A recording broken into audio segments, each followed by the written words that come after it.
दीदी, ओम शांति। आज मेरा आपसे प्रश्न है, क्या सेवा सभी कर सकते हैं?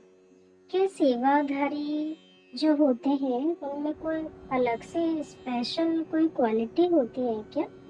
या कोई भी इस परमात्मा की सेवा कर सकता है?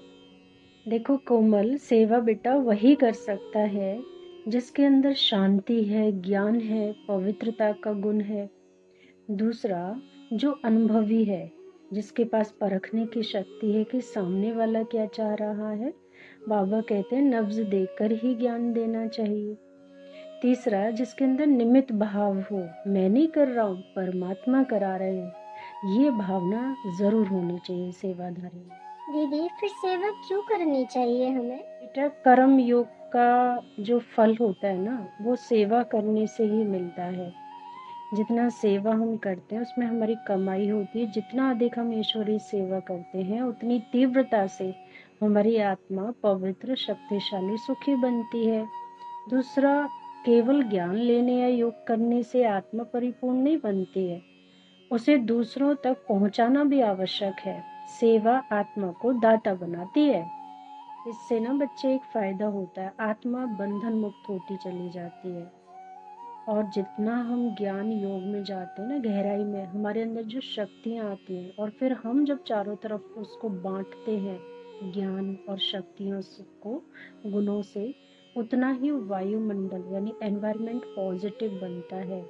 सबको पॉजिटिविटी फील होती है, आपका ऑरा स्ट्रांग होता है। सेवा करते ना आपकी इनर पर्सनैलिटी डेवलप होती तो दीदी, आप मुझे ये बताओ, किस किस तरीके से हम सेवा कर सकते हैं? है। बेटा, मनसा से आप अच्छे विचार, शक्तिशाली विचार, शांति से भरे होंगे ना, तो दूर बैठी आत्माओं को भी आप हील कर सकते हो। दूसरा, वाचा में जितनी आपकी सच्चाई, सफाई, पवित्रता होगी ना, उतनी शक्ति आती है। आपके बोलो ना दूसरों को ना, जब भी ज्ञान सुनाओगे तो तीर लगेगा। और तीसरा, कर्मणा से, अपने गुणों से, यानी आप सेवा कर सकते हो। आपका व्यक्तित्व सेवा करेगा ना, स्थिति से भी सेवा हो।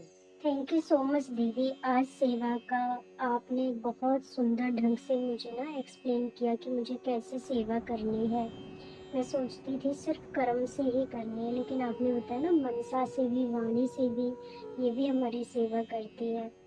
ये बात तो है दीदी। जैसे फूल बेचने वाले के हाथ में अक्सर करके खुशबू रह जाती है, तो जितना हम ज्ञान, गुणों और शक्तियों से दूसरों की सेवा करेंगे तो हम भी शक्तिशाली बन जाएंगे। ओम शांति दीदी।